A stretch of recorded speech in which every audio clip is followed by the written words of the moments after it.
بسم اللہ الرحمن الرحیم، السلام علیکم، میں ہوں سیبی کاظمی، آپ دیکھ رہے ہیں فیس بک اور یوٹیوب۔ 28 اکتوبر منگل کے دن کا یہ ویلاگ ہے۔ اہم خبریں آپ کے سامنے رکھوں گا، اس کے بعد اس کی تفصیل۔ اڈیالہ جیل سے عمران خان کی آج اپنی بہن سے ملاقات ہوئی، اہم ترین پیغامات،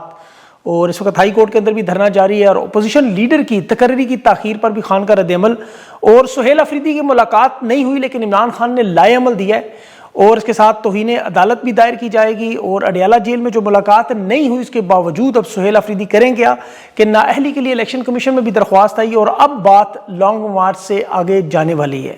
انتہائی اہم معاملہ جو اسرائیلی وزیر اعظم نیتن یاہو پاکستان میں فوج تعیناتی پر رضامند ہو رہا ہے، یعنی السلام علیکم جنٹل مین کی بجائے شالوم جنٹل مین آپ کو سنائی دے گا۔ پاکستان تحریک تحفظ آئین، تحریک انصاف سمیت سخت سوالات کہ پاکستان اور اس کے ساتھ جو 4 ممالک میں جو بڑا سائبر اٹیک ہوا سفارتخانوں میں، عرب ممالک کا میں کھیل آپ کو سمجھاؤں گا تاکہ آپ کی ساری بات سمجھ آئے کہ ہو کیا رہا ہے یہ سب کچھ، اس میں کون کون لوگ شامل ہیں اور کیا واردات ہے۔ سانحہ مریدکے میں بھی لبیک کے پیاروں کے ساتھ اس وقت غریب خاندانوں سے پنجاب پولیس لاکھوں روپے چھین رہی ہے۔ افغان پاکستان مذاکرات بھی بڑے خطرناک معاملے پر، اور ٹولو نیوز کا دعویٰ ہے کہ مذاکرات ناکام ہونے پر اسلام آباد میں خدا نخواستہ حملہ بھی ہو سکتا ہے۔ یہ بھی بہت بڑی ایک واردات ہے، یہ بھی تفصیل آپ کو اس میں سے بتاؤں گا۔ لیکن سب سے پہلے جو سہیل افریدی کی آج اڈیالہ جیل میں ملاقات نہیں ہوئی، اس کے بعد علیمہ خان نے بیان دیا کہ انہیں عمران خان کی ہدایات موصول ہو چکی ہیں، اور اب جو لائے عمل ہے وہ یہ خود بنائیں گے۔ اڈیالہ جیل سے جو پیغام تھا، عظمیٰ خان کی ملاقات ہوئی جو عمران خان کی بہن ہے، اور اس میں کابینہ کے حوالے سے یہ فیصلہ ہوا کہ سہیل افریدی اپنی مرضی سے کابینہ بنائے، انہیں مکمل اختیار دیا گیا، مختصر کابینہ ہو، اور ساتھ یہ اعلان ہوا کہ عمران خان کی جو ہدایات ہیں سہیل افریدی نے کہا اس پہ منون عمل ہوگا۔ اور یہ جو معاملہ ہے میرے خیال میں اب لانگ مارچ اور بڑی کال کا نومبر میں فیصلہ ہوگا،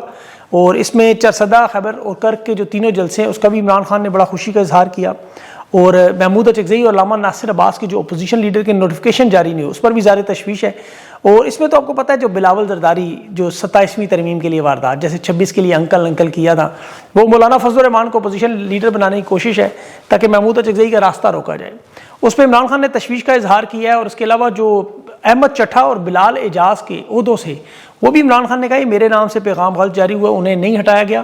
اور پارلیمنٹیرینز کو صوبائی جو قیادت ہے، قومی سینٹ کے جو لوگ ہیں، ان کو ٹکٹ ہولڈرز کو تحریک انصاف کے ہائی کورٹ کے باہر وہاں دھرنا دینے اور خان کے جو کیسز سماعت کے لیے نہیں لگائے جائے اس پر دباؤ بڑھانے کی ہدایات کی گئی ہیں۔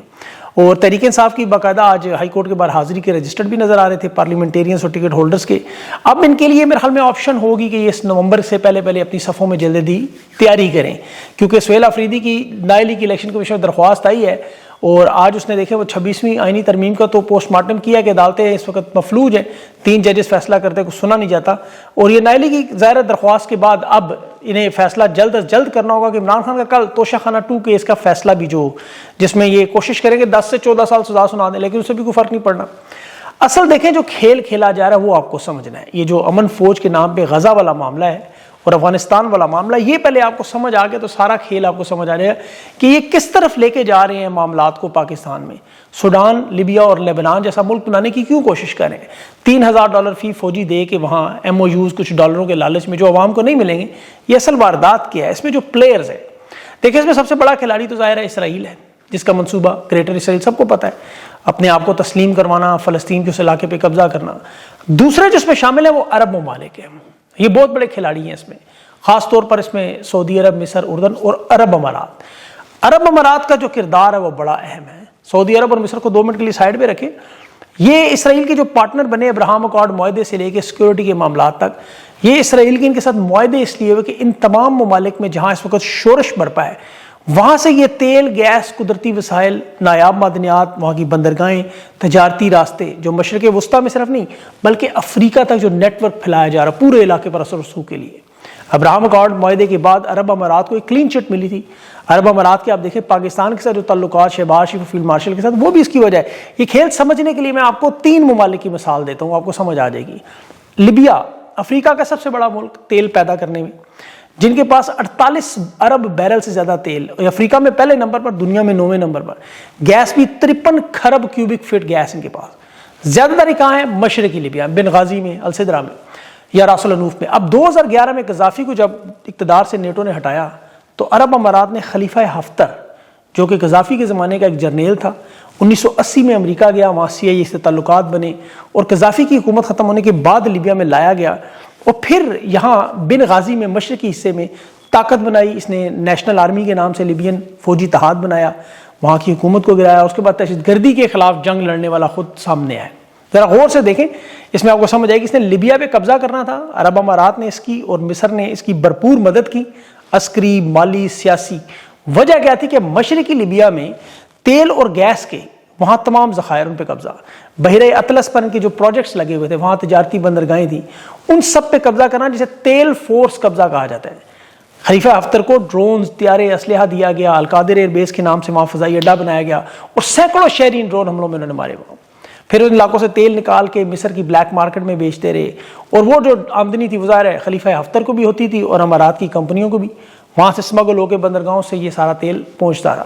مغربی ممالک، اقوام متحدہ، یورپی یونین، عرب لیگ، یہ عرب امارات انہیں خلیفہ ہفتر کو ایک قومی ہیرو بنا کر پیش کرتا رہا۔ اس میں لیبیا کے ٹکڑے ہوئے، 30,000 سے زیادہ لوگ مارے گئے، تیل کے سارے ذخائر ان کے کنٹرول میں چلے گئے، اور پھر 2023 میں اقوام متحدہ نے عرب امارات پر ایمبارگو وائلیشن کے الزامات بھی لگائے۔ دوسرا ملک یہاں پہ دیکھیں لبنان، یہاں سے اسرائیل کو خطرہ تھا، حزب اللہ جیسی جو آرگنائزیشن تھی، وہاں انہوں نے سرمایہ کاری کے ذریعے عدم استحکام لائے، عسکری سیاسی طاقت کا یہاں مداخلت نہیں کی۔ حکمت عملی کیا تھی کہ ایران کو، حزب اللہ کو یہاں روکنا ہے، اور اس میں یہ کامیاب ہوئے۔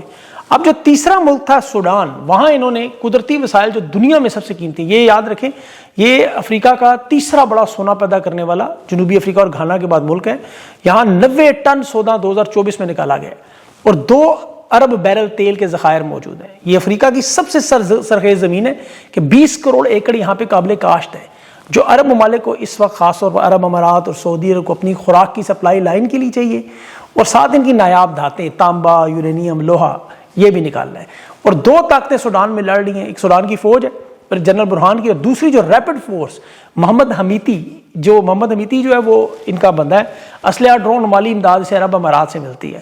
اقوام متحدہ فرانس 24 کی آپ نیوز رپورٹ پڑھیں، عرب امارات میں فوجی سامان جو ریٹریا کے ذریعے جاتا ہے، اب یہاں پہ جو RSF جو انہوں نے بنائی ہے، وہاں سے 80% سونا نکال کے دبئی پہنچاتے ہیں۔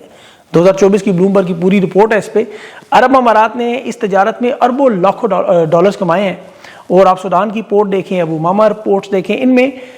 عرب امارات میں جو سرمایہ کاری ہوتی ہے وہ بحیرہ احمر پر کنٹرول، اور گوادر اور جدہ جیسی ان کی جو حریف پورٹس ہیں ان کا مقابلہ ایسے کیا جاتا ہے۔ پھر لاکھوں ایکڑ جو زمین ہے وہ یا تو خرید لی یا لیز پہ لے لی، وہاں گندم چارے کے لیے، مویشیوں کے لیے استعمال ہو رہی ہے، تاکہ خوراک کی جو سپلائی لائن ہے سوڈان سے وہ آتی رہے، وہ انہیں یورپ سے نہ خریدنی پڑے۔ تھوڑی بہت انہوں نے بیچ میں سوڈان کی مدد شد کر دی، 40 کروڑ ڈالرز کے بدلے میں اربوں ڈالرز لوٹ کے لے گئے، اور یہ ایک ایسی وہاں نسل کشی چل رہی ہے کہ 10 لاکھ سے زیادہ لوگ بے گھر ہیں، اور اس میں مصر، ایتھوپیا اور سعودی عرب تنازع میں آئے ہوئے ہیں۔ سوڈان کے اب تک 4 ٹکڑے ہو چکے ہیں، اور خطرہ ہے کہ عرب امارات سوڈان سے وہاں جو تیل کے جو سارے معاملات ہیں وہ بحیرہ احمر سے وہ جو گیٹ وے کے طور پر استعمال کرے وہاں سے نکل جائے گا۔ یہ لالچ سوڈان میں خانہ جنگی اور نسل کشی میں تباہ و برباد ہو رہا ہے۔ یہ میں نے آپ کو اس لیے بتایا کہ آپ کو سمجھ آئے۔ اب ذرا پاکستان کے حالات کی طرف آئیں، ذرا غور سے سنتے ہوئے اس واردات اور کھیل کو سمجھے کہ جو عرب رہنماؤں سے جنہیں ابھی فیلڈ مارشل کی ملاقاتیں ہوئیں، پاکستان میں جس طرح خلیفہ ہفتر انہیں مل چکے ہیں، سوڈان میں محمد حتمی جیسے لوگ مل چکے ہیں، وہ پاکستان میں یہی کام ہے۔ نایاب قیمتی دھاتیں بھی ہیں، بلوچستان میں ذخائر بھی ہیں، اور خیبر پختونخوا میں سونا، چاندی، تانبا 8 کھرب ڈالر کے ذخائر ہیں۔ سرمایہ کاری کے لیے گوادر کی بندرگاہ ہے بلوچستان میں، اور سیکیورٹی آپریشنز بھی ہو رہے ہیں، لاجسٹک کنٹرولز بھی چلائے جا رہے ہیں، مقامی حمایت۔ اب ہو کیا رہا ہے، وہی جو 20 سال سے سوڈان، لیبیا میں،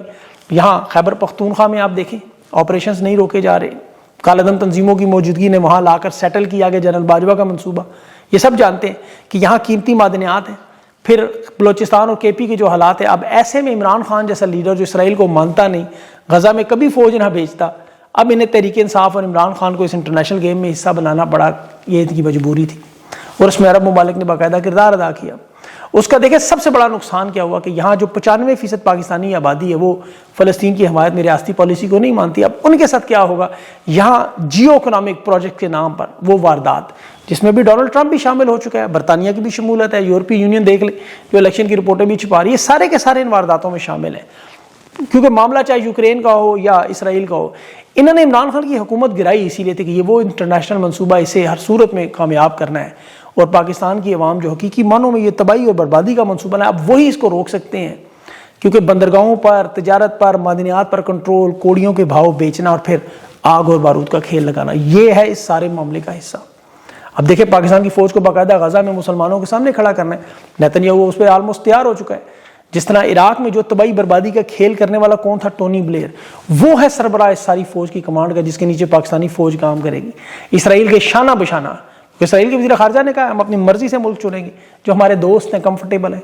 جو ہمیں تسلیم کرنے کے لیے تیار ہے۔ تو یہ انٹرنیشنل گیم میں ایک تو مسلمانوں کو ایک دوسرے کے سامنے کھڑا کرنا، حکومتی صحافین کو آپ کو چیخ چیخ کے بتائیں گے جی پاکستان کی فوج بیت المقدس کی حفاظت کرنے چلی، اور بندہ ان سے پوچھے کبھی نقشے ہی دیکھ لو، بیت المقدس وہاں سے کوئی 80 کلومیٹر دور ہے، 100 کلومیٹر سڑک سے بنتا ہے، اور وہاں پہ اسرائیل کا 1967 سے 6 روزہ جنگ کے بعد کا قبضہ ہے۔ اسرائیلی قانون کے مطابق بین المقدس کو یہ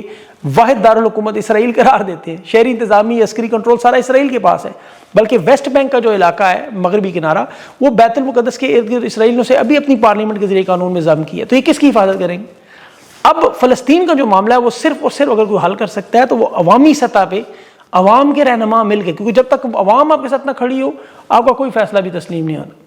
اور یہ کسی صورت میں معاملہ بے کی طرف جا سکتا ہے۔ اسی لیے میں نے آپ کو لیبیا، سوڈان اور لبنان کی ممالک کا بتایا کہ وہاں عوام ساتھ نہیں تھی تو خانہ جنگی ہو رہی ہے۔ اب پاکستان میں اس وقت معاملات اس حد تک لیے جا رہے ہیں جب تک یہ عوامی رہنما، اور وہ ظاہر ہے عمران خان کے علاوہ کوئی نہیں ہے جسے یہ جب تک ساتھ نہیں کریں گے 80% پاکستان کھڑا نہیں ہوگا، اس وقت تک یہ معاملات ٹھیک نہیں ہوں گے۔ ابھی افغانستان میں دیکھ لیں، جو موجودہ حکومت ہے فارم 47 فوجی اسٹیبلشمنٹ پہ اعتماد نہیں ہے بالکل بھی آپس میں۔ یہ استنبول میں جو ہوا مذاکرات میں دونوں اطراف کی خبریں پڑھیں آپ، اعتماد کا فقدان ہے۔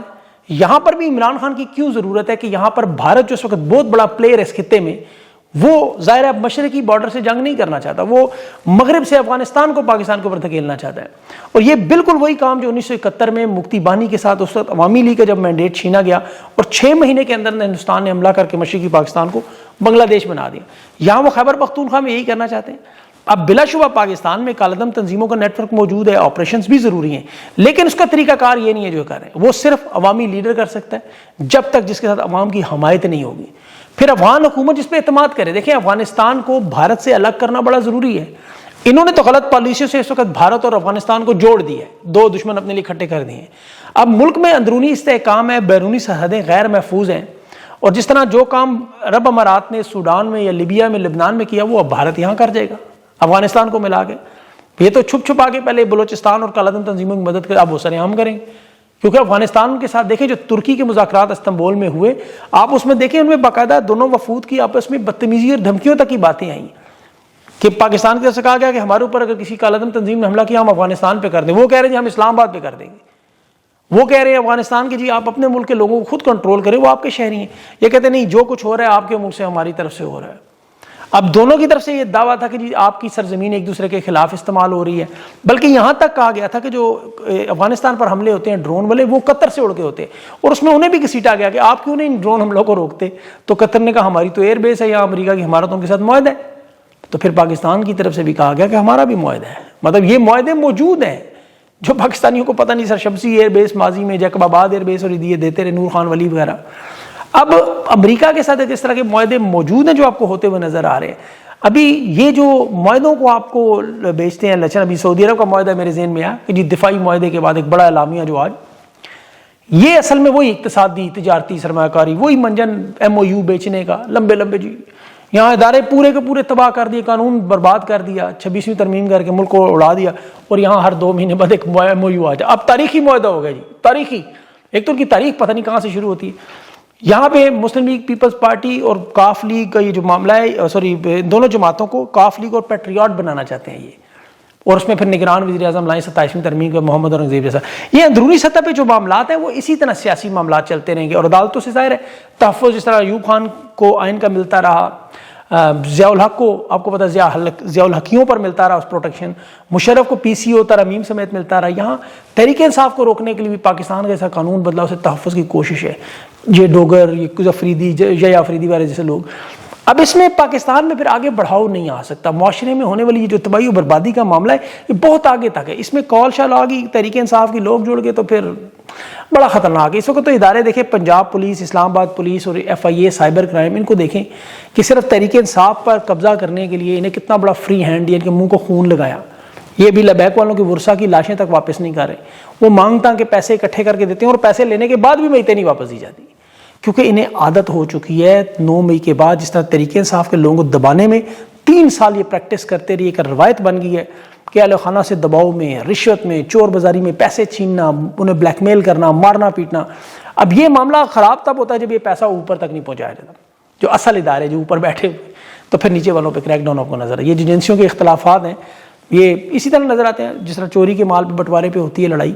سائبر کرائم کے بھی جو انہوں نے افسران پکڑے ایف آئی آر، وہ جو ڈکی بائی کے کیس میں اس کی اہلیہ پہ جو 9 کروڑ کہ جی اس کے اکاؤنٹوں سے نکالے گئے، 30 لاکھ رشوت مانگی گئی، اس میں دیکھیں سب inspector, assistant director, deputy director, additional director تک شامل، لیکن اوپر جو بہت اوپر تک لوگ ہیں وہ نہیں آئیں گے کبھی بھی.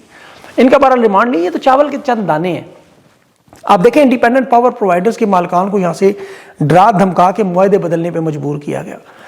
پاکستان میں جو کاروبار کرنے والے بڑے لوگ ان کے گھروں میں قبضے کر کے ان کے سونے جواہرات، ہیروں کے سیٹ تک چوری کی، ڈکیتیاں ماری گئی. وہ ماسٹر ٹرائل کا 90 کروڑ کا بھتا آپ کو یاد ہوگا الزام. اب یہ اتنا بڑا نیٹ ورک ان کا بن چکا ہے کہ 9 مئی کے بعد اگر ان کے اثاثوں کی کبھی لسٹ آ گئی، ان کے بینک اکاؤنٹس کھل گئے، ان کے اثاثے کھل گئے، آپ پریشان ہو جائیں گے. یہ کم از کم صرف پنجاب میں 20 سے 50 ارب کا معاملہ ہے، اتنا بڑا معاملہ ہے. تو ان حالات میں اب پاکستانی کیا سوچ رہے ہیں کہ ایسی کوئی کال اگر تحریک انصاف کی آتی ہے، جس کا فائنینشیل ٹائمز نے بھی ذکر کیا، جو پاکستان کی 2/3 نوجوان طبقہ ہے، اور ان حالات میں جو نظر آ رہے ہیں آپ کو، ان کی کوشش خدا نہ خواستہ سوڈان، لیبیا اور لبنان بنانے کی، اور پاکستانیوں کی کوشش ہے کسی طرح ہم پاکستان کو بچا لیں، یا پھر یہ کوشش کریں وہ سوویت یونین کی طرح اس دور میں لے کے جائیں واپس. اور حالات اس لحاظ سے یقین کریں اچھے نظر نہیں آ رہے. وقتی طور پہ ڈالروں کی یہ جو ان کے صحافی ہیں تو آپ کو پتہ ہے اچھل اچھل کے آپ کو بھی کچھ دنوں ہو سکتا ہے سلام کی بجائے شالوم شالوم کرتے ہوئے نظر بھی آئیں گے. لیکن ان کی کوشش صرف یہی ہوگی کہ آپ کچھ عرصے بعد ہو سکتا ہے یہ بھی کہیں گے اسرائیل پاکستان بھائی بھائی والا معاملہ بھی شروع کر دیں. اور اس طرح ابھی وہ دیکھیں وہ ایک عسکری چینل ہے جن کا کالا چینل، اس میں وہ چاروں کے چاروں کہہ رہے ہیں جی فلسطینیوں میں کہہ رہے ہیں آئیں یہاں پہ. میں آپ کو گارنٹی سے کہتا ہوں، میں بھی کچھ دنوں میں فلسطینیوں کے انٹرویوز کروں گا، اس میں آپ سن لیجیے گا وہ کیا کہہ رہے ہیں. وہ کہہ رہے ہیں بھائی کدھر کی انہوں نے کر کے دیا ہمارے ساتھ. بہرحال اس پہ میں انشاءاللہ تفصیل سے انٹرویوز میں ہی بتاؤں گا. ویڈیو لمبی ہوگی ہے، اپنا خیال رکھیں، مجھے اجازت دیں، اللہ حافظ.